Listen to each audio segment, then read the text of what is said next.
Mais maintenant, on va être le plus factuel possible pour essayer de donner une définition de la foi. Tout d'abord, euh, alors ça paraît une évidence, mais dans notre vie, parfois ça ne l'est pas. Il faut prendre conscience de l'importance de la foi. La foi, c'est pas devenu important sous la Nouvelle Alliance. La foi a toujours été importante de Genèse jusqu'à Apocalypse. Quand Abel a fait son sacrifice, c'est un sacrifice de foi comparé à Caïn qui faisait un sacrifice qui était en rapport avec sa justice propre puisque c'était le fruit de son travail. Euh, Abraham, nous sommes ses enfants, c'est le père de la foi. Donc la foi, en hébreu, voulait aussi dire confiance. Et donc on avait vu aussi brièvement que le mot foi nous parle de la relation. J'ai confiance en une personne. Et cette personne, pourquoi je peux lui donner toute ma confiance? C'est parce qu'elle est parfaite et que son œuvre est totalement accomplie. Dans l'Ancienne Alliance, la foi, c'était, euh, elle était liée à une attente, à une espérance. Nous, la foi, elle est liée, bien sûr, à une espérance, mais qui n'est pas du même ordre que ceux qui attendaient sous l'Ancienne Alliance, puisque nous, le Seigneur est déjà venu, mais c'est lié à une espérance qu'un jour, nous le verrons pour l'éternité. Les Juifs l'attendaient en tant que Machia, comme un Messie, un oint terrestre qui allait venir. Et c'est ce qu'il a fait, sauf qu'il n'est pas venu pour changer le monde, comme on l'a dit la dernière fois, mais pour changer nos cœurs. C'est là où beaucoup de Juifs, d'Hébreux n'ont pas compris le but de sa venue. Et nous, notre espérance, elle est liée à la résurrection des corps et à la résurrection de notre âme et le fait que nous allons enfin vivre pour l'éternité dans sa présence. Mais la foi est aussi un élément important pour notre vie de tous les jours. Ce n'est pas une foi philosophique, une foi symbolique, c'est une foi expérimentale aussi. Et ça, on va l'aborder, mais c'est quelque chose de vital. C'est notre oxygène quelque part, la foi. Paul dira dans 1 Corinthiens 13, trois choses demeurent, la foi, l'espérance et l'amour. Et il dira bien sûr que la plus importante, c'est l'amour parce que c'est le socle, le support de toute chose. Dieu est amour, non pas dans ce qu'il fait, mais dans ce qu'il est. C'est encore plus grand. C'est-à-dire que sa nature même est amour. Et tout ce qui a été fait sur cette terre ici-bas est toujours en rapport avec l'amour. Mais la foi ici-bas est importante, tout autant que l'espérance. D'ailleurs, c'est intimement lié. Mais par contre, évidemment, au ciel, nous n'aurons plus besoin de la foi puisque nous le verrons tel qu'il est. C'est pour ça que l'amour au ciel est le seul élément qui nous fera vivre pour l'éternité. Et ici-bas, bien sûr, il y a l'amour, il y a l'espérance, mais la foi, c'est aussi notre manière d'être et notre manière de vivre. C'est ce qui nous distingue des gens qui ne sont pas nés de nouveau, qui ne connaissent pas le Seigneur. Le juste vivra par la foi. C'est au travers de ce verset que Luther se convertira. Rappelez-vous que c'était un moine et qu'il avait vraiment cet amour pour Dieu et il se sentait tellement pécheur qu'il ne pouvait s'empêcher de meurtrir sa chair. Il se flagellait, etc. Enfin bon, beaucoup de moines faisaient ça à l'époque, pensant qu'il pouvait expier ses fautes en agissant ainsi. Et plus il faisait cela, plus il était malheureux, il souffrait. Et un jour, il découvre évidemment ce fameux verset qui a révolutionné sa vie, mais aussi révolutionné le monde chrétien, puisque l'Église catholique était tombée dans un système de salut par les œuvres, avec les indulgences, etc. Et Dieu a suscité cet homme pour justement nous faire revenir à la véritable foi. Donc on voit bien que c'est un élément vital pour les chrétiens d'hier, d'aujourd'hui et bien sûr de demain. La Bible déclare que nous sommes sauvés par la foi. Ça, c'est important. Actes chapitre 16, verset 36, on va le lire. Verset 31, pardon. Actes chapitre 16, verset 31.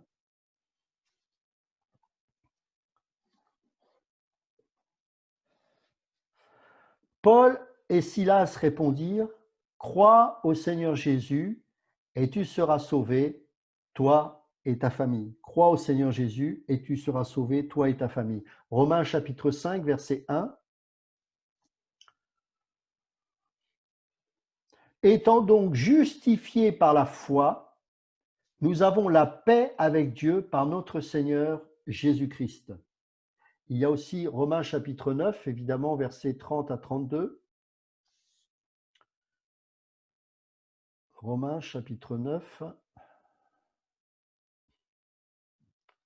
verset 30. Que dirons-nous donc? Les païens qui ne cherchaient pas la justice ont obtenu la justice qui vient de la foi, tandis qu'Israël, qui cherchait une loi de justice, n'est pas parvenu à cette loi. Ça, c'est vraiment un passage qui est très fort aussi. Bien sûr, le passage qu'on connaît, qui est Éphésiens chapitre 2, verset 8. C'est par la grâce que vous êtes sauvés, par le moyen de la foi. Et cela ne vient pas de vous, c'est le don de Dieu. Donc la Bible déclare que nous sommes sauvés par la foi, que nous sommes enrichis de l'Esprit par la foi. Galates, chapitre 3, verset 5. Celui qui vous accorde l'Esprit et qui opère des miracles parmi vous, le fait-il donc par les œuvres de la loi ou par la prédication de la foi? Ça, c'est très intéressant, c'est que les miracles ne s'opèrent pas par la loi, mais par la foi. Et j'ai envie de dire tant mieux, parce qu'on ne peut que rendre gloire à Dieu ainsi. Parce qu'un miracle, ce n'est pas une œuvre. Un miracle, c'est un miracle, comme le définit son nom, ce mot. C'est-à-dire que c'est quelque chose qui nous vient directement du ciel. Et que seuls ceux qui ont ce don de foi et qui opèrent, qui se laissent conduire par le Saint-Esprit et qui laissent l'Esprit agir, peuvent vivre de manière surnaturelle. Alors, je ne parle pas, on va dire miraculeuse. C'est pas seulement que la guérison, des choses comme ça, c'est aussi de vivre au-delà de nous-mêmes. C'est pas possible d'aimer ses ennemis. C'est pas possible. Humainement, ça n'existe pas. On ne peut pas pardonner celui qui nous agace en permanence. Humainement, c'est pas possible. Ouais, Et quand vous le faites par la foi, vous ne le faites pas non plus par vos émotions. Très souvent, on ne comprend pas que la foi n'est pas liée à une émotion. Rappelez-vous, l'amour, c'est une décision basée sur une conviction et qui précède les sentiments. Je répète, l'amour, c'est une décision basée sur une conviction qui précède les sentiments. Je décide d'aimer parce que je sais que c'est un commandement de Dieu, j'y mets ma foi. Romains chapitre 10, verset 17, la foi vient de ce que l'on entend et ce que l'on entend vient de la parole de Dieu. Donc je prends cette parole, je la saisis par la foi, j'y mets l'œuvre de la foi qui est l'obéissance. La foi et l'obéissance sont toujours liées. Et ainsi, le miracle opère. Et pour attester que ce que je fais est agréable et agréé de Dieu, je reçois les émotions en conséquence. Parce que Dieu n'est pas un Dieu qui ne nous donne pas d'émotions. ouais. Paul dira, n'attristez pas le Saint-Esprit et n'éteignez pas le Saint-Esprit. Soyez joyeux. Donc toutes ces choses-là, ce sont des sentiments produits par le Saint-Esprit. Si un chrétien charnel, c'est celui qui se laisse conduire par les sentiments, mais des sentiments ou des émotions charnelles. Il attend de ressentir quelque chose pour aimer, par exemple. Ah tiens, il y a une chanson que, enfin moi c'est plutôt un ancien, moi je suis un ancien, alors il y avait un chanteur qui avait fait une chanson, tiens c'est marrant, aujourd'hui je suis amoureux de ma femme. Alors ça veut tout dire, c'est que effectivement, quelqu'un qui vit de manière charnelle ou qui n'est pas chrétien, eh ben, il est évident que parfois il n'aura pas envie d'aimer sa femme et puis d'un seul coup il va avoir une émotion. Bon, un chrétien ne vit pas comme ça, en tout cas quelqu'un qui est spirituel. Il n'attend pas d'avoir une émotion, il y met sa foi, il décide d'aimer. Je me sacrifie, c'est dans le sens où je sacrifie le fait que je ne ressente rien et que parce que je ne ressente rien, je n'ai pas envie de faire quelque chose, eh bien ça, je le mets à la croix, je meurs à ça, je décide d'aimer. Et ensuite, vous verrez que toujours, parce que vous aurez décidé d'obéir à Dieu et que vous aurez mis une œuvre liée à cette obéissance, eh ben, le Seigneur va vous donner des émotions. Je vais vous donner un exemple concret. Je pense qu'on pourrait tous en citer. Je pense qu'on a tous vécu plus ou moins ça. Quand j'étais jeune converti, j'avais toute une euh, une discothèque de disques et de CD que j'aimais beaucoup. Alors j'étais un jazzman, donc j'avais tous les trucs de jazz, j'avais aussi toutes les musiques pop, j'aimais beaucoup les Pink Floyd, etc. Bon, alors évidemment, Mhm. converti, il y avait des albums. Bon, le jazz encore, ça pouvait passer certains albums, mais Uma Guma de Pink Floyd, je pense que c'était pas vraiment judicieux de garder ça. et, et, euh, et je me sentais pas à l'aise avec ça, parce qu'évidemment, le Saint-Esprit nous interpelle. Ouais. Mais la chair, elle luttait. Elle disait non, tu vas pas, t'en as pour une fortune, tu vas quand même pas jeter ça. Est-ce que j'ai obéi à ces émotions qui disaient non, c'est-à-dire la chair? Non. J'ai obéi aux émotions du Saint-Esprit qui étaient attristées du fait que je gardais ça dans la maison. Et donc, qu'est-ce que j'ai fait? J'ai pris certains, enfin, ouais, quasiment presque tous ces disques-là, je les ai jetés. Alors, franchement, je peux pas dire que je chantais quand je faisais ça, hein. J'étais Ah, vraiment, tu m'étonnes. c'était, il y avait tout mon compte en banque qui était là, c'est pas possible, il y en a pour une fortune. Et quand je suis monté dans le studio, la présence de Dieu avait envahi la pièce. Et j'étais dans la joie. Donc ça m'a coûté, mais après, le Saint-Esprit s'est réjoui. Donc vous voyez, Dieu n'est pas inhumain, mais euh, il attend l'obéissance. Et c'est ça la foi. Et ça, c'est l'oxygène du chrétien. Alors, tout est par la foi. On est sauvé par la foi, on est enrichi de l'esprit par la foi et on est sanctifié par la foi. Actes chapitre 15, verset 19. Actes chapitre 15, verset 19. C'est pourquoi je suis d'avis qu'on ne crée pas des difficultés à ceux des païens qui se convertissent à Dieu, mais qu'on leur écrit de s'abstenir des souillures des idoles, etc., de l'impudicité. Donc, on voit que là encore, la sanctification, c'est un acte de foi. Parfois, il y a des choses, on ne peut pas toujours tout intellectuellement justifier le fait que Dieu nous demande ça. Alors, on n'est pas des machines non plus à faire n'importe quoi, mais il y a des choses, Dieu reste Dieu, il est mystérieux à bien des égards. Et Ouais. l'obéissance, c'est quand même quelque chose qui nous est demandé. Et la sanctification nécessite la foi. Et plus on avance dans la vie chrétienne, plus la sanctification et la séparation deviennent subtiles. Au début, on comprend qu'il y a des choses qu'on ne peut pas faire. Mais au fur et à mesure qu'on grandit avec le Seigneur ne nous demande plus de choisir entre le bien et le mal, mais entre le bien et le meilleur. Et là, ça devient compliqué. Parce que là, la chair ne peut plus discerner ces choses. Il faut être né de l'esprit et vivre par l'esprit pour discerner ce qui est bien de ce qui est meilleur. Nous sommes des êtres spirituels. C'est vrai que quand vous vous regardez ou quand je me regarde, je suis fait de chair et de sang. Mais ce corps aussi, un jour, vivra la résurrection parce qu'il aura besoin d'être glorifié. Nous sommes des êtres spirituels premièrement. Et le corps n'est que le visible de ce que nous sommes censés vivre de l'intérieur. La métamorphose, ou quand il est dit, Romains 12, 1 et 2, que nous soyons transformés, hein, métamorphoa, par le renouvellement de l'esprit, par le renouvellement, pardon, de l'intelligence, ça, c'est un terme aussi qui parle du physique, c'est-à-dire que une mentalité qui est transformée par le Saint-Esprit, ça produit des choses dans nos vies. Moi, j'ai connu des gens qui fumaient, qui buvaient de l'alcool. Euh, vous les revoyez 20 ans plus tard, c'est pas joli à voir, la peau dépérit, etc. Et très souvent, les gens qui m'ont connu quand je buvais, que je fumais, etc., eh bien, qu'ils me voient des années plus tard, certes, je vieillis, mais ils voient la différence. Pourquoi? Parce que le Seigneur me sanctifie. Et Ouais. donc, ça a des conséquences sur notre corps. Mhm. Des bonnes conséquences, évidemment. Donc, la foi est indispensable pour la sanctification. Nous sommes aussi gardés par la foi. Ça aussi, c'est un élément indispensable.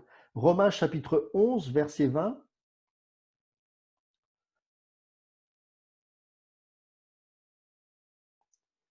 Cela est vrai, elles ont été. Alors, je vais prendre verset, disons, on va prendre le contexte.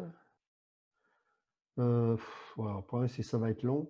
Mais si, verset 17, mais si quelques-unes des branches ont été retranchées, et si toi qui étais un olivier sauvage, tu as été enté à leur place et rendu participant de la racine et de la graisse de l'olivier, ne te glorifie pas aux dépens de ces branches. Si tu te glorifies, sache que ce n'est pas toi qui portes la racine, mais que c'est la racine qui te porte. Beaucoup de gens se... Bon, là, c'est lié à Israël, mais beaucoup de gens aussi, on parle du cep, vous savez, dans Jean 15, que celui qui ne produit pas de fruits, on le retranche, etc. Enfin, on coupe et puis ensuite on le retranche si en l'émondant, ça ne produit pas de fruits.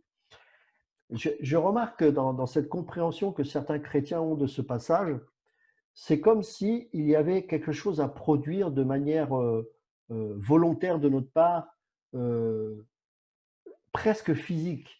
Et je remarque que les gens qui pensent être saints comme ça, il y a beaucoup d'orgueil.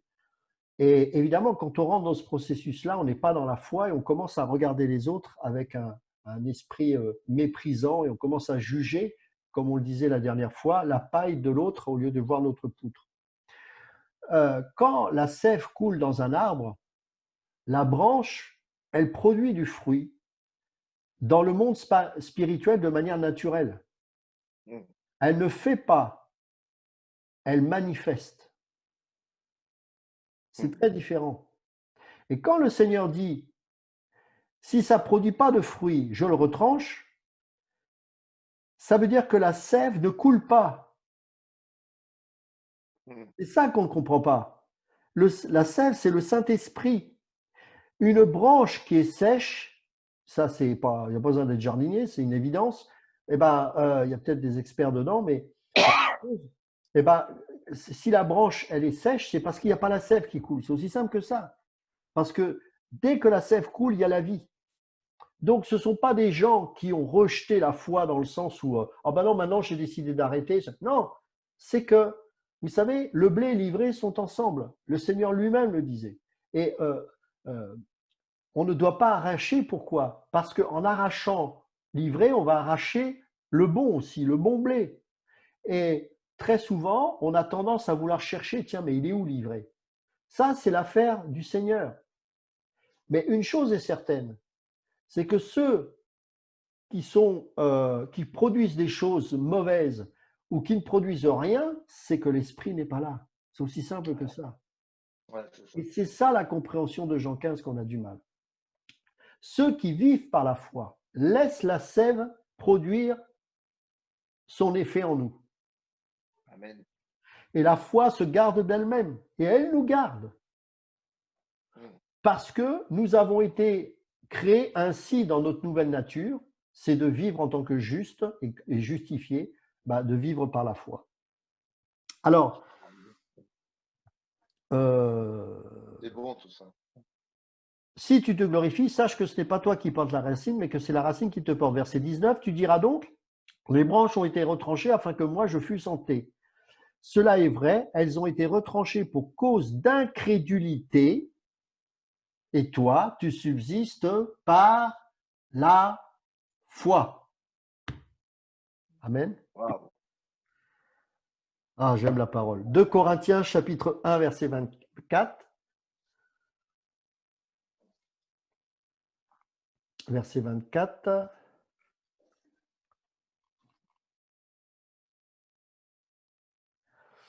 Or, je prends, verset 23, or je prends Dieu à témoin sur mon âme que c'est pour vous épargner que je ne suis plus allé à Corinthe. Non pas que nous dominions sur votre foi, mais nous contribuons à votre joie, car vous êtes fermes dans la foi. Amen. Amen. Nous sommes fermes dans la foi. Donc nous sommes affermis par la foi. Et nous sommes gardés par la foi. Alors, il y a un autre passage qu'on connaît, c'est 1 Pierre chapitre 1, verset 5.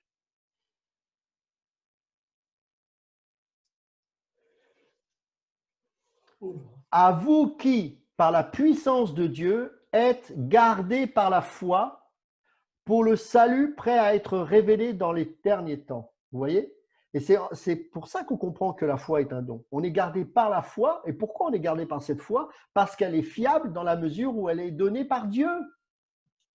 Ouais, c'est ça. C'est ça qui est important. C'est pour ça qu'on n'a pas à se culpabiliser dans le sens où ah, j'ai encore manqué de foi. Non, c'est pas ça. C'est qu'il y a un processus qui est en train d'opérer pour qu'au fur et à mesure, nous puissions réaliser véritablement quel don de la foi nous avons reçu et combien il est grand. C'est pour ça que quand il est dit, quand le Seigneur dit, mais si vous aviez juste la foi comme un grain de sénévé, c'est le grain de sénévé ou le grain de moutarde, hein, c'est le grain le plus petit qui existe. Parce que Ouais. ce n'est pas lié à la quantité, mais à la révélation que l'on doit avoir de la foi. Waouh. Si nous réalisions à quel point cette foi est un don et un cadeau de Dieu, nous pourrions effectivement dire à cette montagne, ôte-toi de là. Parce qu'elle ne dépend pas de nous. Donc, ce n'est pas une question de quantité. Parce que là encore, si on est dans la quantité, on est dans la production humaine. Mais lorsqu'on saisit véritablement que la foi est un don et un cadeau de Dieu, alors là, la puissance de Dieu s'accomplit. Vous remarquerez que dans Hébreux 11, que tous les héros de la foi auraient pu être considérés comme des losers aux yeux du monde. Mais parce qu'eux, ils ne se sont pas attachés à la quantité, à la quantité, mais au don de la foi. Ils ont réalisé que leur foi était une foi divine à laquelle ils avaient intérêt à dépendre pour justement accomplir la mission, pour achever leur sanctification dans la crainte de Dieu, pour vivre et expérimenter dans leur quotidien le salut, etc., etc., etc. Vous voyez la différence? 1 Jean chapitre 5, verset 4.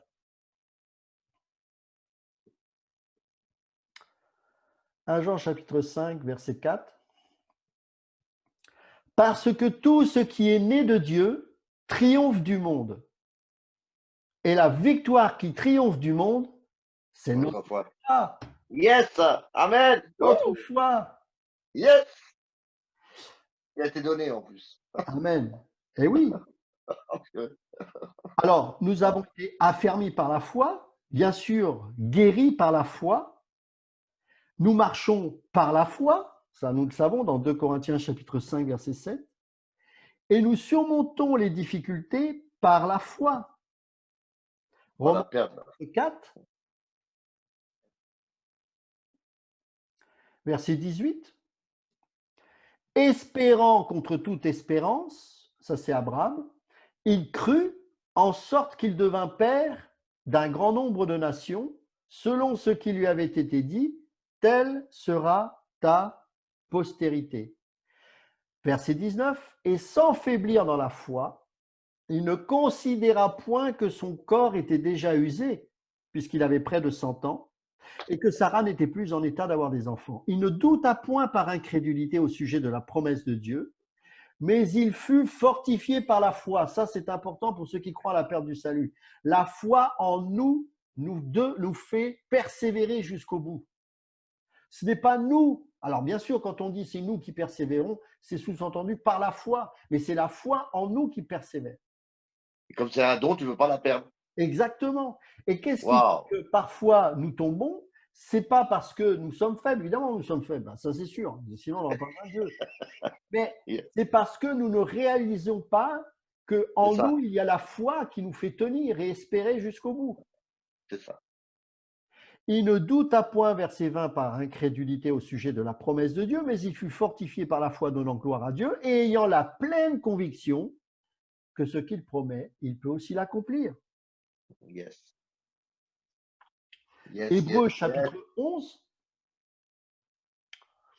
Hébreux chapitre 11, verset, Hébreux chapitre 11, verset 32.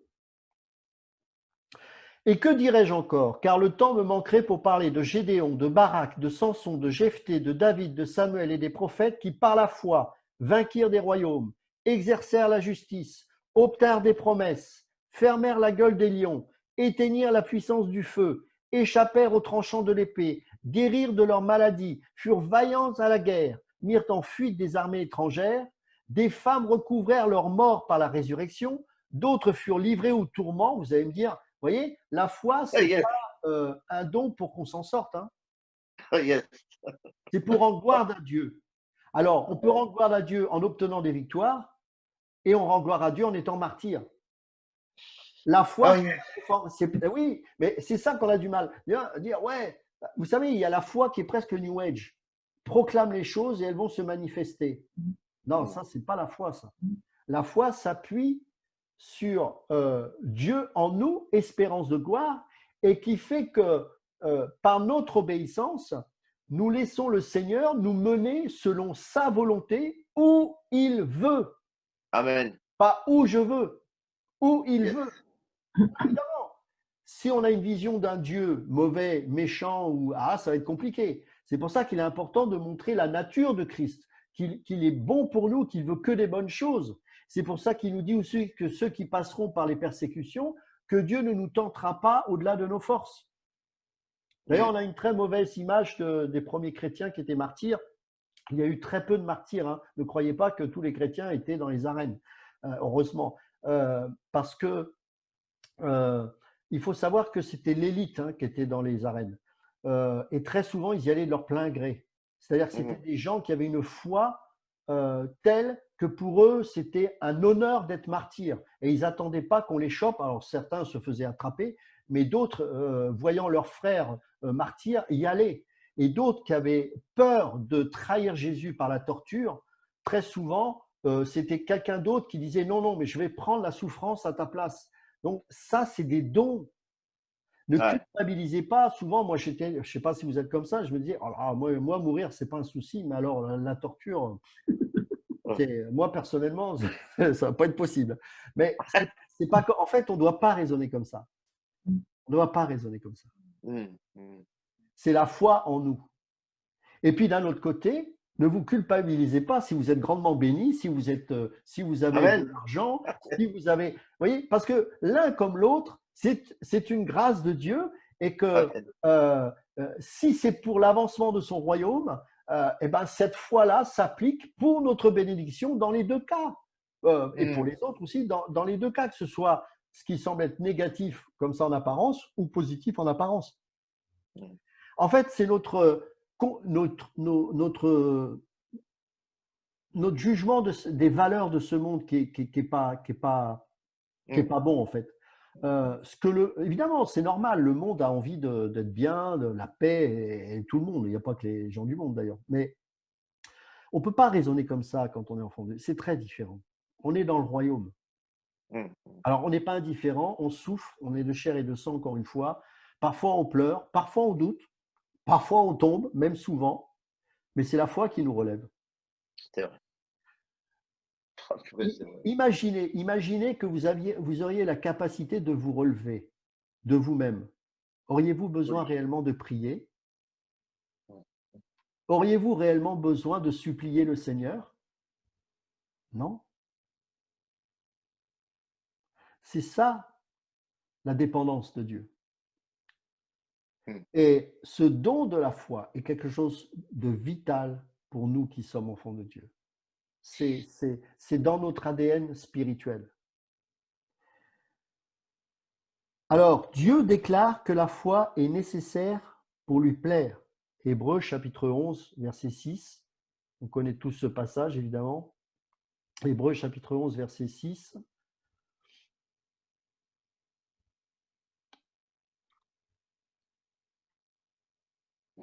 Tu n'as agréé ni holocauste, ni sacrifice pour le péché. Alors j'ai dit, voici, je viens. Dans le rouleau du livre, il est question de moi. Non, excusez-moi, je dis, qu'est-ce que je lis, moi? C'est 11, là j'étais en train de lire 10. Or, sans la foi, il est impossible de lui être agréable, car il faut que celui qui s'approche de Dieu croie que Dieu existe et qu'il est le rémunérateur de ceux qui le cherchent. Wow. Amen. Alors, le rémunérateur. Ouais. Mm. Alors, par la foi, nous surmontons les difficultés. Et il faut savoir que le Seigneur considère l'incrédulité comme un grand péché. Mm. Jean, chapitre 16, verset 9.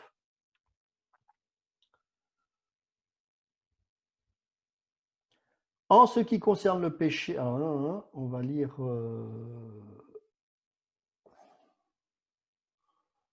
Jean chapitre 16, verset 9, oui, c'est ça. Et quand il sera venu, donc le Saint-Esprit convaincra le monde en ce qui concerne le péché, la justice et le jugement.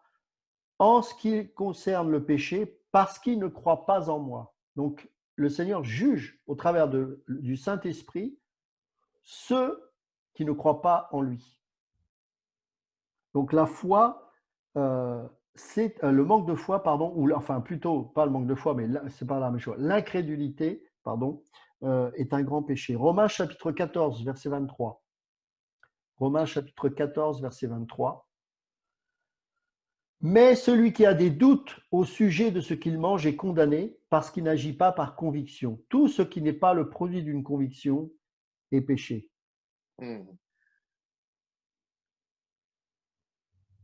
Alors, l'incrédulité met un obstacle aux manifestations de sa puissance. On l'a vu dans Marc chapitre 6, je ne sais pas si vous vous souvenez de ce passage, Marc chapitre 6, verset 5. Il a secoué mon incrédulité. Il ne put faire là aucun miracle, si ce n'est qu'il imposa les mains à quelques malades et les guérit, et il s'étonnait de leur incrédulité. La foi fait de nous une bénédiction constante pour les autres. Tu n'as pas besoin d'être riche pour bénir les autres. Tu n'as pas besoin d'être beau pour bénir les autres. Tu n'as pas besoin d'être grand et fort pour bénir les autres. La foi suffit pour bénir l'autre. Wow. Et ça, c'est vraiment gratifiant. Jean chapitre 7, verset 38.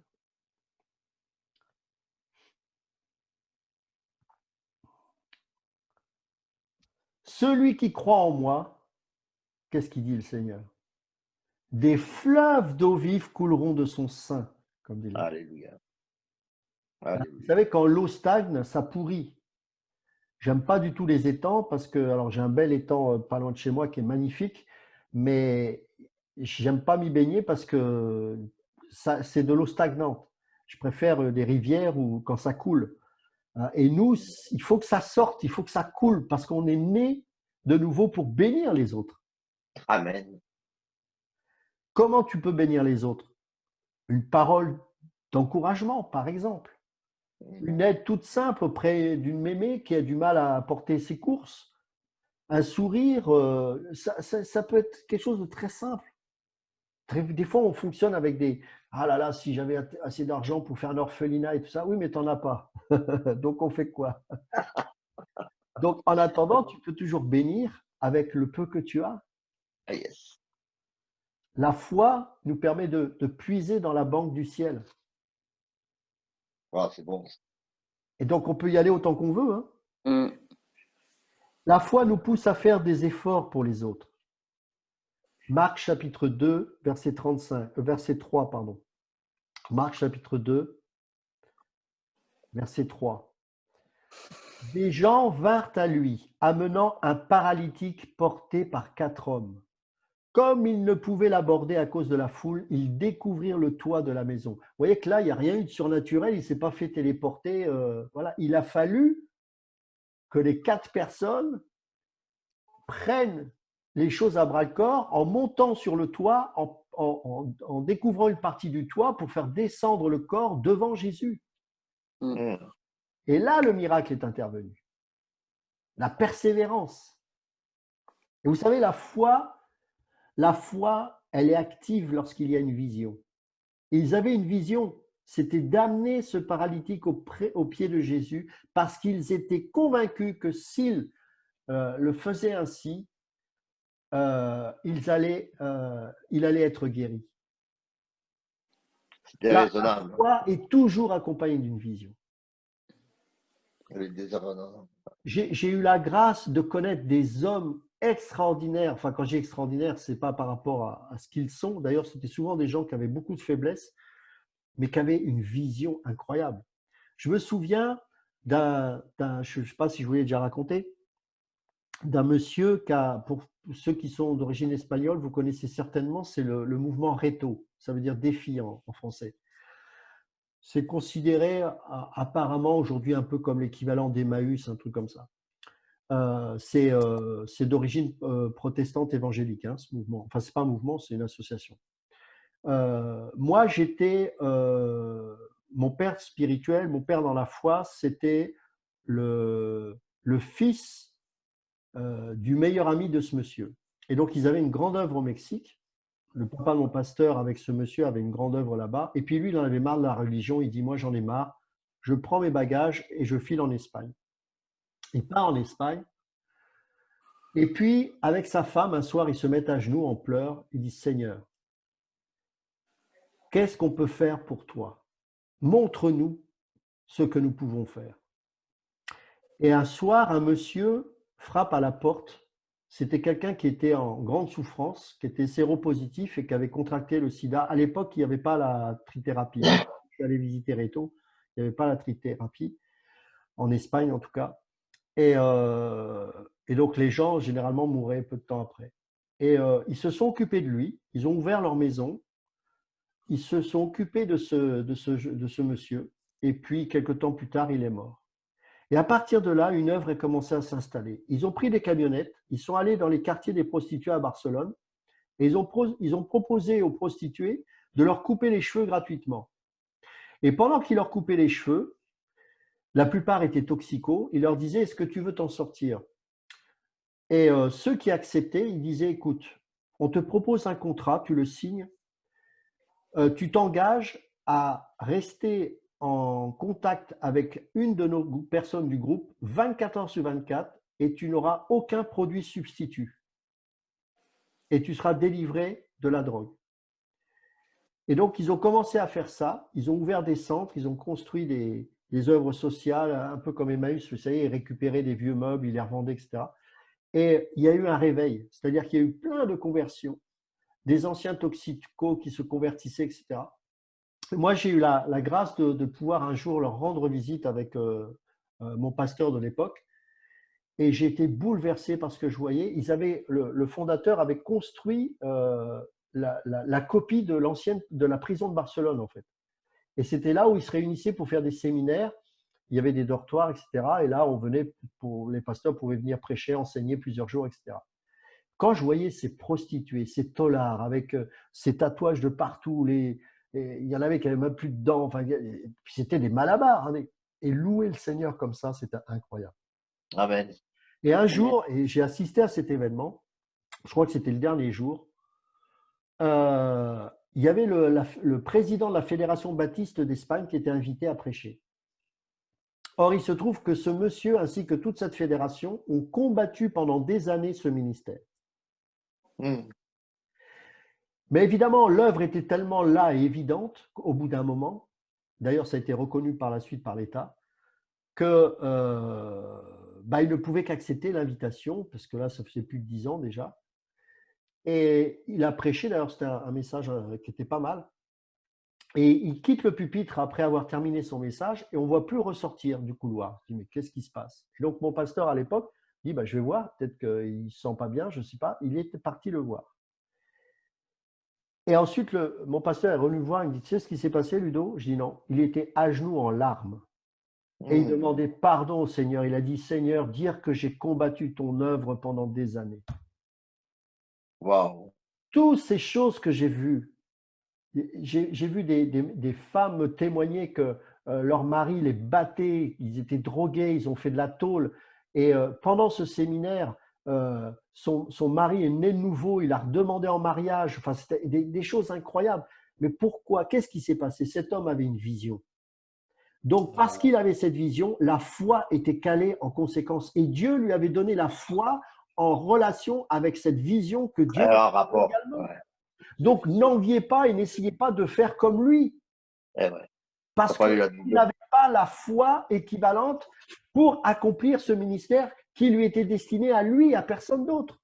Par contre, vous, comme moi, on a chacun une foi qui nous permet de mettre à terme la vision que Dieu a mise en nous. Oui, c'est vrai. Vous voyez? Donc, c'est pour ça qu'on peut utiliser ces gens comme des exemples. On peut imiter leur foi, mais pas leurs œuvres, pas leur ministère. Parce qu'on a tous quelque chose de différent. Et ce n'est pas parce que vous n'avez pas réto avec 3000 personnes ou 10 000 personnes que vous n'êtes pas aimé de Dieu. Ça n'a rien à voir. Ouais, c'est ça. C'est une question de foi qui est liée à ce que le Seigneur veut de vous. C'est pour ça que l'obéissance est capitale. Et il y a beaucoup de gens qui ne rentrent pas dans leur appel parce qu'ils cherchent à vouloir faire une grande œuvre comme l'autre. Sauf que la personne qui vit cette grande œuvre, elle est morte d'une crise cardiaque à 56 ans. Hmm. Je ne suis pas sûr que ça, on le veut aussi. Vous voyez, donc c'est pas une histoire de grand. Il n'y a pas de grande œuvre et de petite œuvre. Il y a la vision que Dieu donne et la foi en conséquence. Ouais. Alors,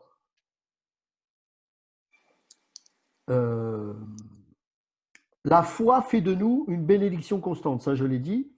Elle nous pousse à faire des efforts pour les autres, je l'ai dit aussi. Elle produit la persévérance dans le service. Matthieu chapitre 15, verset 28. Matthieu chapitre 15, verset 28. Alors Jésus lui dit, femme, ta foi est grande, qu'il te soit fait comme tu veux. Et alors même, sa fille fut guérie. Vous vous souvenez, c'est l'histoire des miettes. Hein. Oui, ouais. On va le lire ce passage, il est magnifique. J'aime beaucoup ce passage. Jésus étant parti là, verset 21, se retira dans le territoire de Tyr et de Sidon. Et voici une femme cananéenne qui venait de ces contrées lui cria « Aie pitié de moi, Seigneur, fils de David, ma fille est cruellement tourmentée par le démon. » Il ne lui répondit pas un mot, et ses disciples s'approchèrent et lui dirent avec instance « Renvoie-la, car elle crie derrière nous. » Il répondit « Je n'ai été envoyé qu'aux brebis perdues de la maison d'Israël. » C'est dur, hein? Ouais. En même temps, c'est vrai, hein, ce qu'il disait, mais c'est quand même dur. Vous savez, parfois, il y a des choses qui peuvent nous arriver qui sont dures, mais elles sont là pour susciter la foi que Dieu a mis en nous. Amen. Je crois et je reçois. Amen. Mais elle vint se prosterner devant lui. Vous croyez que c'est avec ses capacités humaines?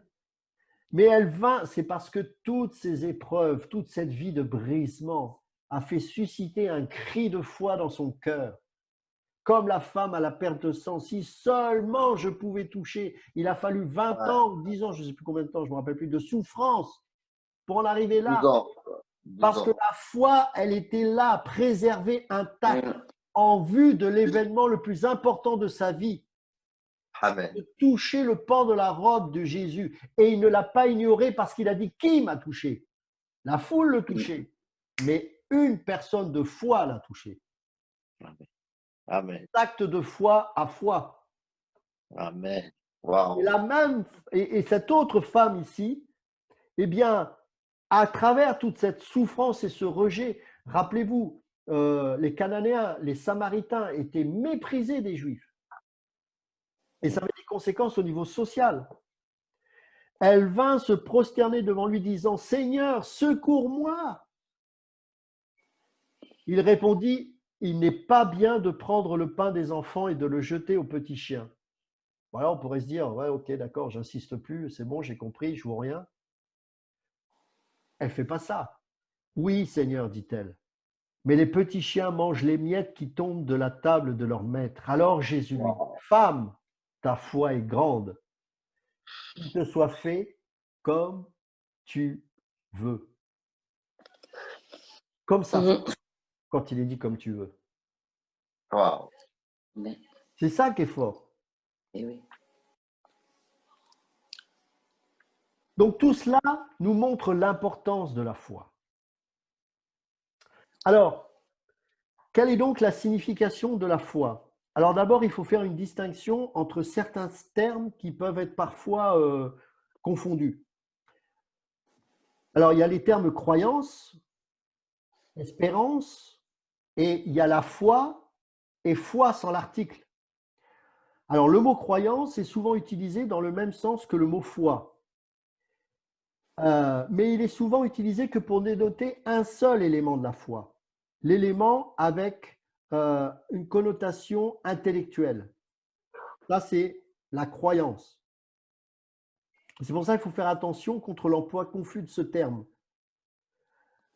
L'espérance a affaire exclusivement avec l'avenir, tandis que la foi a affaire avec le passé, le présent et l'avenir. L'espérance a été définie comme un désir plus une attente. Mais l'espérance biblique comporte aussi des éléments de connaissance et d'assurance. Elle repose sur une vérité révélée dans les Écritures. L'expression « la foi » ou « par la foi », nous voulons dire la somme totale de la doctrine chrétienne contenue dans la Bible. Le mot foi ici, dans ce cas-là, est toujours lié à la doctrine. Alors, on va lire Luc, chapitre 18, verset 8.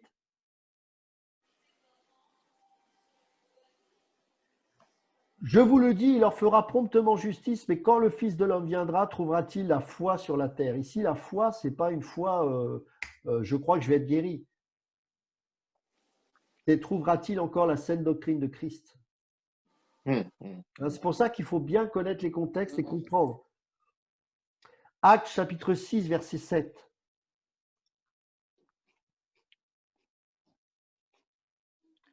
La parole de Dieu se répandait de plus en plus. Le nombre des disciples augmentait beaucoup à Jérusalem et une grande foule de sacrificateurs obéissait à la foi. Donc le contexte, c'est la parole de Dieu. D'accord? Donc la foi ici, c'est la doctrine ou la parole de Dieu. 1 Timothée chapitre 4, verset 1. Mais l'Esprit dit expressément que dans les derniers temps, quelques-uns abandonneront la foi pour s'attacher à des esprits séducteurs et à des doctrines de démons. Donc on voit bien ici, ça parle de doctrine, donc c'est la parole. Là encore. 1 Timothée chapitre 6, verset 10. Car l'amour de l'argent est une racine de tous les maux et quelques-uns en étant possédés se sont égarés loin de la foi et se sont jetés eux-mêmes dans bien des tourments. Donc, se sont égarés loin de la doctrine de Christ. Jude chapitre 3.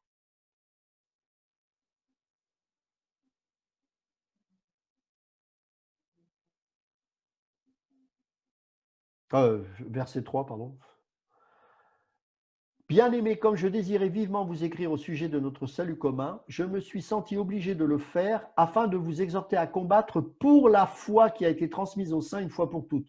La foi, là encore, c'est la doctrine. D'ailleurs, Paul insiste beaucoup auprès de Timothée sur la préservation de la foi qu'est la doctrine.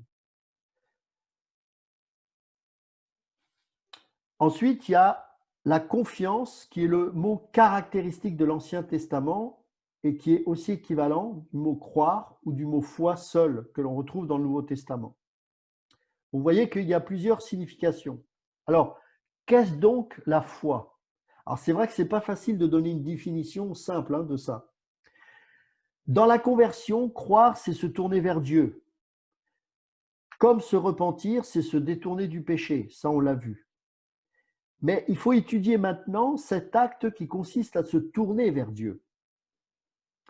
Nous pouvons dire que la Bible présente la foi comme un acte du cœur. Elle comporte donc un changement bien sûr intellectuel, mais aussi émotionnel et volitif, comme ce qu'on a vu dans la repentance lors du dernier enseignement. Les hommes croient du cœur pour être sauvés. Romains chapitre 10, verset 9.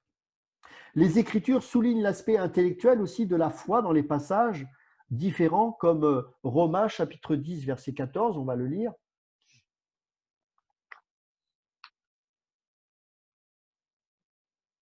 Comment donc invoqueront-ils celui en qui ils n'ont pas cru? Et comment croiront-ils en celui qu'ils n'ont pas entendu parler? Et comment entendront-ils parler s'il n'y a personne qui prêche? Donc on voit bien qu'il y a une volonté intellectuelle. Il n'y a pas que l'émotion, il n'y a pas que l'intellect, pardon, et là je parle de la volonté, excusez-moi.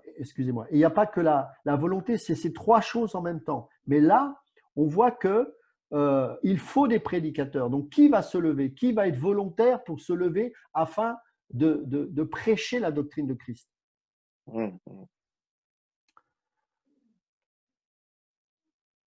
Jean chapitre 2, verset 23.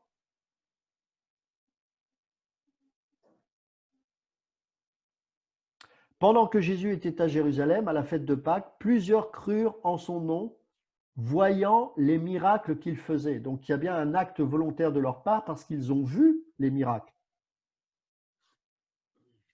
Nicodème avait la foi dans ce sens du terme lorsqu'il est venu vers Jésus. Jean chapitre 3, verset 2.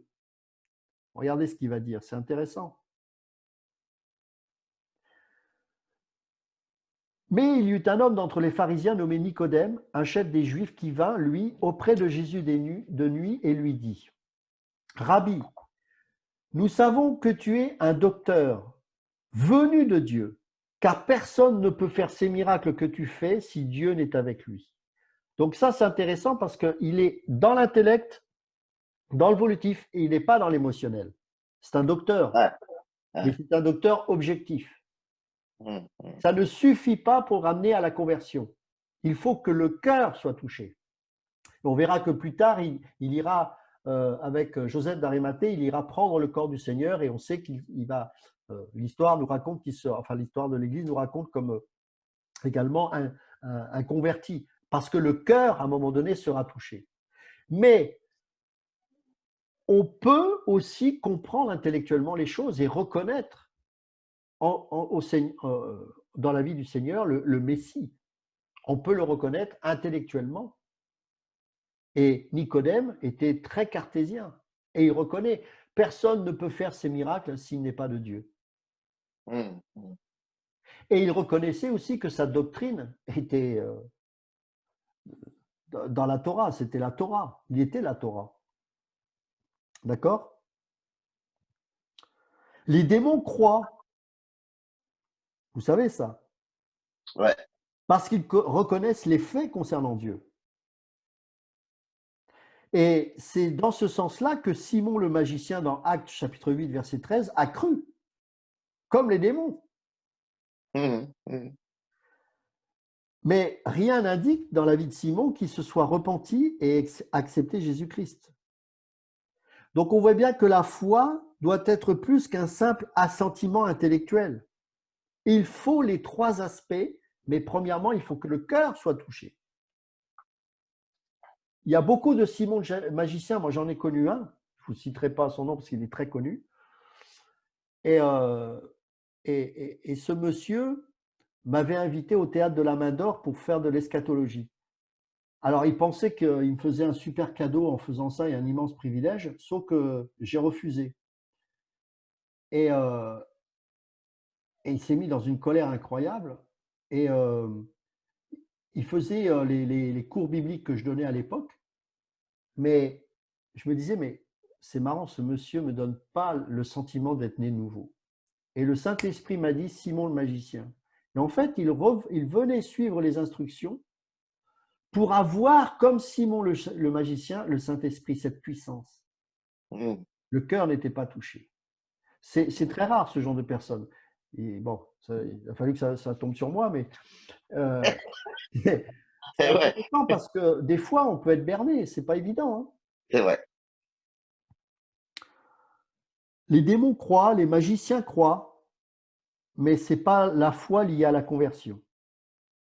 Alors, on va prendre maintenant ces trois aspects séparément. Donc, on va prendre l'élément intellectuel de la foi.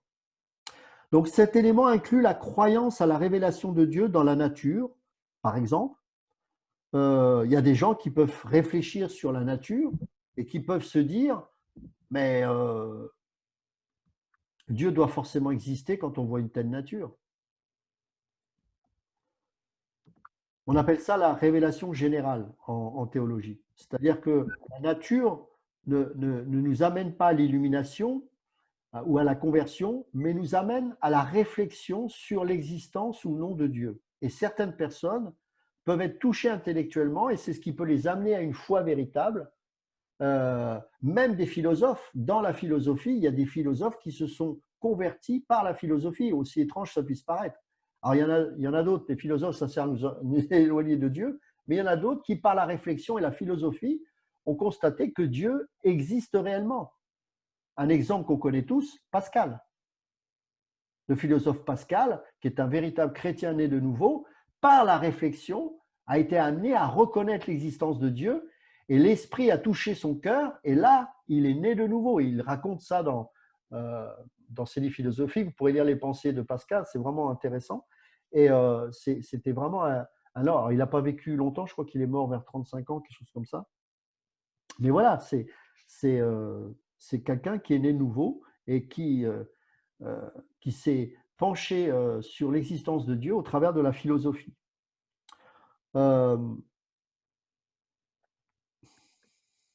Alors, donc cet élément intellectuel, donc l'aspect de la foi au niveau intellectuel, ça nous amène donc à une révélation de Dieu dans la nature, dans les faits historiques des Écritures aussi. Vous avez, je suis toujours dubitatif quand je vois ce que Chouraki a fait comme travail dans la Bible, qu'il ne soit toujours pas converti. C'est quand même étonnant. Je ne sais pas si vous avez déjà vu les débats qu'il y a eu avec un musulman, et puis il y avait Saïd Oujibou aussi qui a participé, et c'était un gars qui prenait plaisir à contrecarrer le christianisme. Et ça fait le buzz en ce moment parce qu'il est persécuté par les musulmans, parce qu'il a reconnu que Jésus, vous savez que les musulmans ne croient pas que Jésus est mort à la croix. Et lui, il a reconnu que Jésus est mort à la croix, et beaucoup de chrétiens prient pour lui parce qu'il semble être de plus en plus attiré par le christianisme. C'est-à-dire, à force de chercher, de contre-argumenter dans la Bible, il va être amené à la conversion. Il y en a un comme ça qui est très connu, c'est Moussa Koné. Moussa Koné était un musulman pur et dur, un imam, et qui a été amené à Christ. Et quand il évangélise les musulmans, c'est incroyable parce qu'il connaît le Coran par cœur. Et donc, ce sont des gens qui, en voulant contrecarrer les Écritures, ont été touchés par ces Écritures. La puissance de la parole de Dieu. Donc, il y a un acte intellectuel au départ, et le Seigneur utilise ça. Alors, c'est vrai que cet aspect intellectuel de la foi, c'est assez dénigré de nos jours, surtout dans le milieu pentecôtiste, mais il fait partie des éléments constitutifs de la foi. On ne peut pas enlever l'intellect, et heureusement, on a le droit d'être chrétien et intelligent. Je vous rappelle que, contrairement à ce que l'on pense, le mouvement philosophique est né au départ des chrétiens. Alors, si, il y a eu les Grecs, d'accord, mais à partir de Saint Augustin, la philosophie chrétienne a commencé à exister pour contrecarrer le stoïcisme, par exemple. Donc, c'est pas péché la philosophie, c'est la manière dont on utilise cette philosophie. Alors évidemment, encore une fois, ça reste purement intellectuel, mais moi j'aime bien quand, par exemple, des philosophes qui sont chrétiens font des conférences dans des milieux athées et parlent de Dieu avec le langage des philosophes. Paul dira « je me suis fait tout à tous ». Donc, moi, je suis un petit peu hermétique à leur langage, mais Dieu veut aussi toucher des intellectuels de ce genre. Est-ce que vous savez que la sœur de Bernard-Henri Lévy est convertie? C'est fort, hein? Pourtant, l'autre, hein, c'est… Et d'ailleurs, il a du mal à en parler. Hein. Apparemment, ça passe très, très mal. Mais elle est convertie, voilà. Dieu fait ce qu'il veut. Hein. Il a dit que c'est une trahison, il a dit. Hein? Il a dit que c'était comme une trahison, un truc comme ça. Oui, c'est ça, ouais, c'est très fort. Je crois qu'il y a une vidéo qui parle de ça quelque part quand je crois que c'est le sujet, il est très agacé par ça d'ailleurs. Il va se retourner comme une crêpe, c'est le prochain.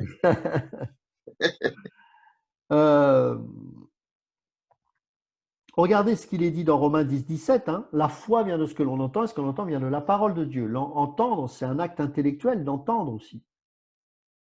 On a tendance à croire à une foi qui est mystique. La foi n'est pas mystique, elle n'a jamais été mystique, la foi. Elle est spirituelle, mais elle n'est pas mystique.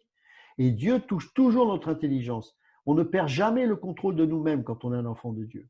Et quand on est visité par Dieu, on ne perd pas le contrôle. C'est pas vrai, c'est pas biblique. Ça, ce sont des transes, et ça, c'est pas biblique. Le Seigneur nous donne toujours notre capacité d'agir. On n'est pas possédé. On est saisi par Christ. Le possédé ne peut pas agir de lui-même et il fait des choses même qui vont contre sa volonté et qui le dénigrent, qui le dénaturent, Voilà. Dieu n'est pas comme ça. Dieu est bon.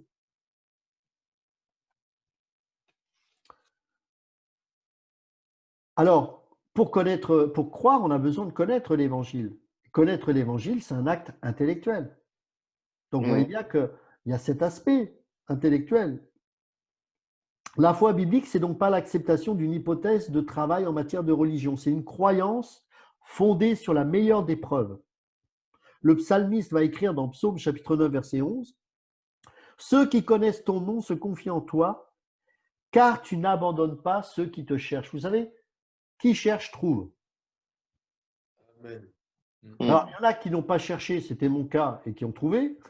Moi, je n'ai pas cherché Dieu, mais voilà. Amen. Mais il y en a qui ont cherché véritablement. Je sais pas, parce que vous savez, il y a des gens qui disent je cherche, mais je n'ai pas trouvé. C'est qu'ils n'ont pas cherché véritablement. Mais de toute façon, celui qui va se révéler comme étant l'élu de Dieu, il y a un moment donné, alors ça prend le temps que ça prend, mais il y a cette recherche véritable. Et celui qui cherche, trouve, tout simplement. Pourquoi? Parce que Dieu a mis en lui le vouloir et le faire, et Dieu a mis en lui ce désir de le chercher. Ouais. Alors, il y a l'élément émotionnel. Alors, il est souligné, par exemple, dans les passages comme Psaume, chapitre 106, verset 12. « Et ils crurent à ses paroles, ils chantèrent ses louanges, mais ils oublièrent bientôt ses œuvres, ils n'entendirent pas l'exécution de ses desseins. » Donc, l'émotion, vous savez, de la parabole des quatre terrains. Hein, ils reçurent cette parole avec joie, mais ça n'a pas duré. Donc, l'émotion, c'est bien joli, mais ça ne suffit pas. Le cœur, même si la foi touche le cœur seul ne suffit pas. Parce qu'on peut, vous savez, j'ai connu des gens qui donnaient l'impression d'être nés nouveaux, il y avait une joie, et puis 2 mois après, vous les voyez, ils retombent dans leur péché, et puis ils en sont même à dire non, Dieu n'existe pas.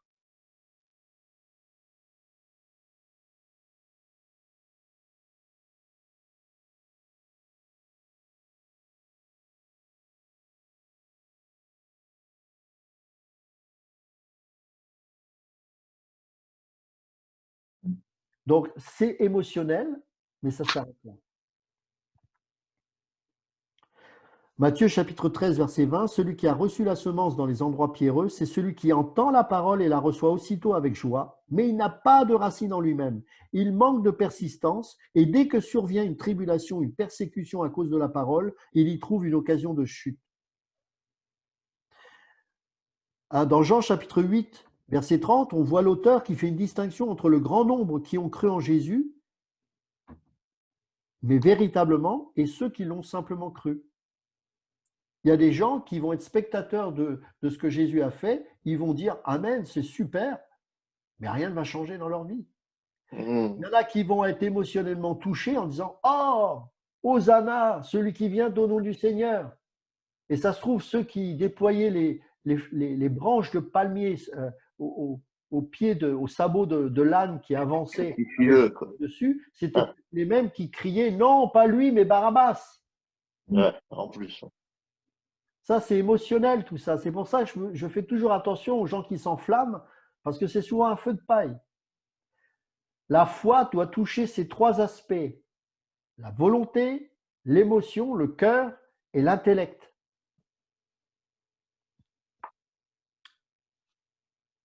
Rappelez-vous ce qu'a dit Jésus dans Jean chapitre 5, verset 35. « Jean était la lampe qui brûlait lui, et vous avez voulu vous réjouir 1 heure à sa lumière. » 1 heure.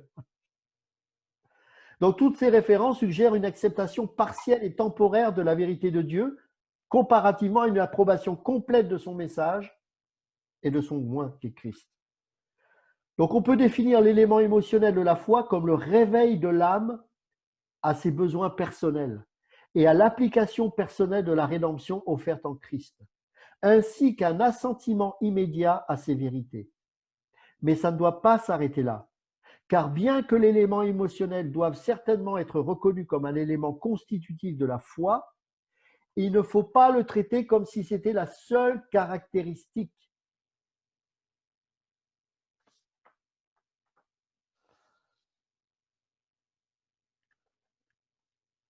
« 2 Corinthiens chapitre 7, verset 9.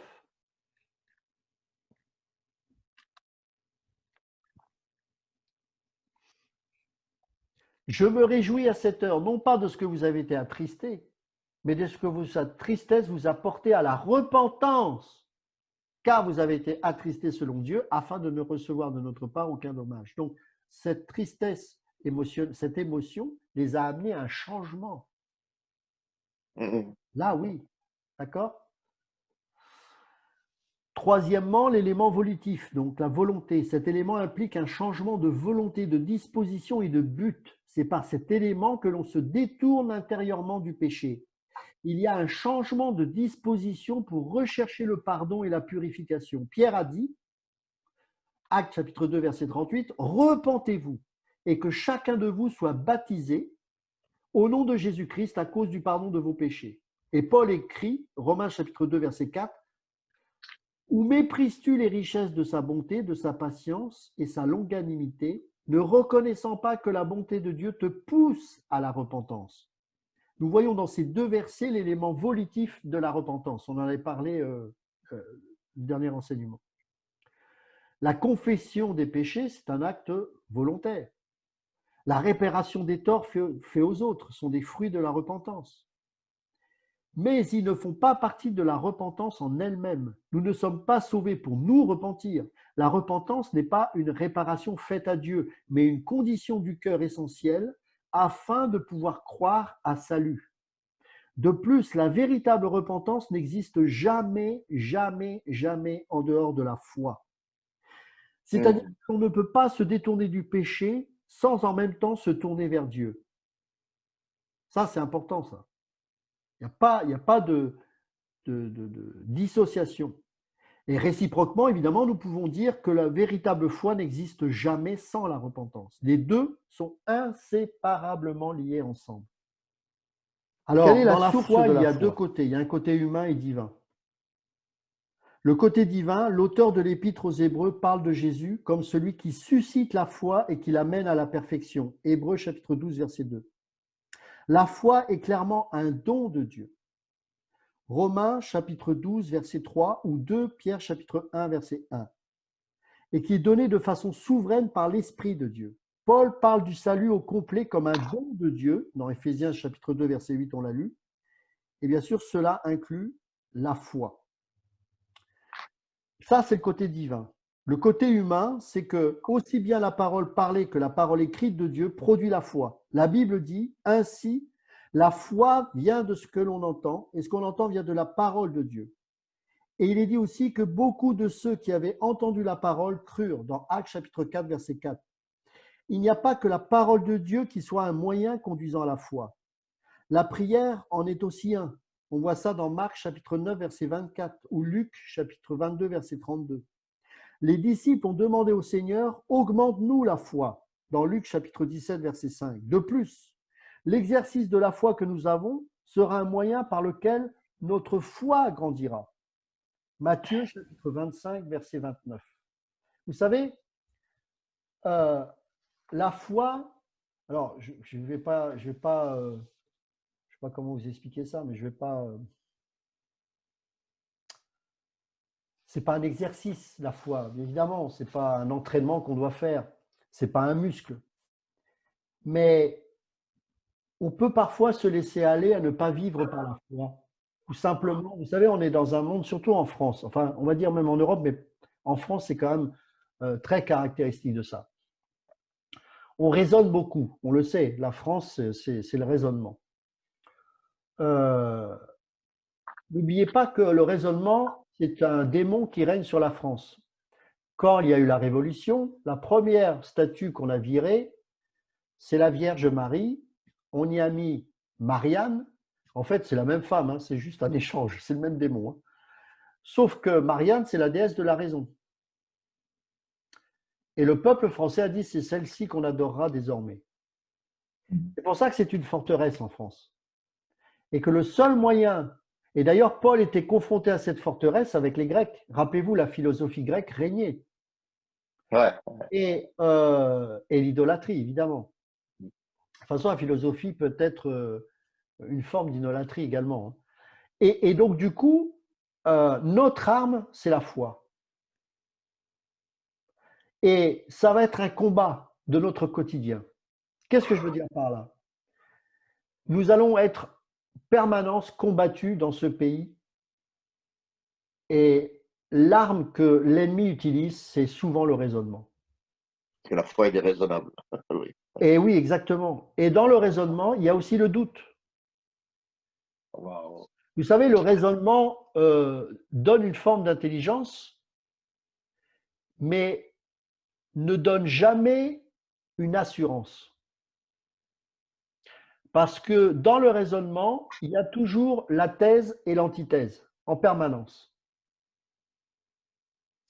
Ce qui fait que si nous sommes des vrais Français, que nous avons cet arrière-plan, nous devons prendre conscience que dans notre nature même et dans notre mode de fonctionnement humain, nous devrons éviter à chaque fois d'alimenter la pompe à raisonnement. Ouais. Et nous, ce qui va alimenter la foi, bien sûr, c'est la parole de Dieu, et c'est tout ce qu'il y a autour de la parole de Dieu, tout ce qui va nous permettre de marcher par la foi. Alors, c'est la parole, évidemment, mais bien sûr, notre intelligence va être active, mais elle ne sera pas là pour amener une forme de raisonnement. Et c'est pour ça que nous avons besoin de nous soumettre à l'esprit afin qu'il produise en nous l'illumination. Le raisonneur n'a pas l'illumination. Le raisonneur est conscient de lui-même, conscient de sa propre réflexion et argumente ses doutes par une antithèse qui l'amène encore à douter. Alors que, et c'est pour ça qu'il nous traite de fanatiques, parce que nous sommes justement des illuminés et pour cause, nous avons reçu l'illumination. Et d'ailleurs, le principe de tout ce qu'ils appellent secte, ce sont des illuminés. Sauf que nous avons reçu la vraie lumière de Christ. Alléluia. Mais c'est vrai que nous avons l'illumination. Et donc, le raisonneur ne vous aimera pas et vous traitera de secte. Mais nous aussi, nous prenons ce travers-là. Alors, évidemment, pas comme les catholiques, mais sous diverses formes. Soit on amène un évangile mystique, ou alors intellectuel aussi. Et donc, du coup, il faut absolument l'illumination pour que vraiment nous puissions être des chrétiens qui ne soient pas conformes au monde. Alors, évidemment, nous utilisons les choses du monde, ça, ce n'est pas le souci. Mais la pensée n'est pas celle du monde. La parole de Dieu n'est pas conforme à la pensée du monde. Et tout ce que nous faisons est suscité par la foi. Le raisonneur est l'ennemi de la foi. Et c'est pour ça que le raisonneur combattra toujours ceux qui vivent par la foi. Amen. C'est ça. Du début à la fin, nous sommes sauvés par la foi. Que ce soit la justification, que ce soit l'adoption, que ce soit la sanctification, Pierre nous dit que nous sommes, par la puissance de Dieu, gardés par la foi. Amen. Donc la foi, Françoise, Roch, Patricia, que vous avez, c'est cette foi qui vous garde. Et c'est une puissance de Dieu qui fait que vous êtes gardés. C'est pour ça que même si parfois vous avez l'impression que c'est fini, que, eh bien, à un moment donné, cette foi va susciter en vous cette espérance et ça va vous faire relever. Amen. C'est pour ça que ce n'est pas humain. C'est pour ça à quoi on reconnaît un chrétien, pas à la façon dont il tient debout. Ça, c'est les non-chrétiens, ça. Ils sont capables. Moi, il y a des chrétiens qui ont 10 fois plus de capacité que moi. Mais on reconnaît un chrétien dans la façon dont il se relève. Ben, j'en suis en plein dedans, purée. Il se relève. Oh, purée, Ludo, t'as touché, je suis en plein dedans. Moi, ça vient du cœur. Mais ouais, je me demande pourquoi je suis encore là, moi. comment ce gars ou cette fille peut être, voilà, et se relève encore et croit encore et la Oh, Jésus. foi, la foi. La deuxième chose d'un des résultats de la foi qui est très importante, ça c'est très, très, très important, c'est l'assurance. Wow. L'assurance vient du témoignage du Saint-Esprit. Romains chapitre 8, verset 16. Romains chapitre 8, verset 16.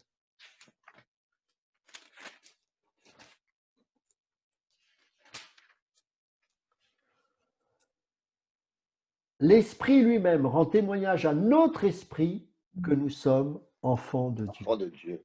Amen. C'est fort, hein? Oh, c'est 1 Jean chapitre 3, verset 24. un Jean chapitre 3. Yes. 1 Jean chapitre 3, verset 24.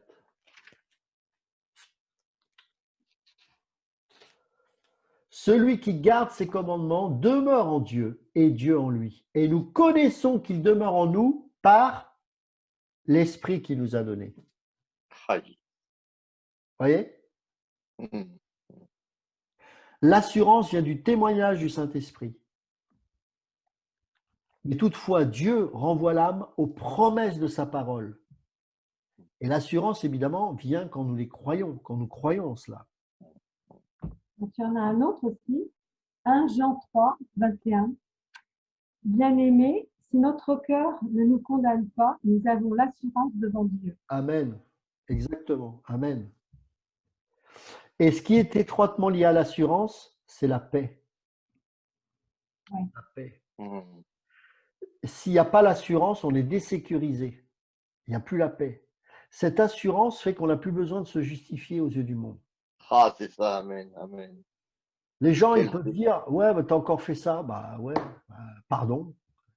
J'ai l'assurance de mon salut. Mais voilà, je reste en paix malgré tout. Ouais.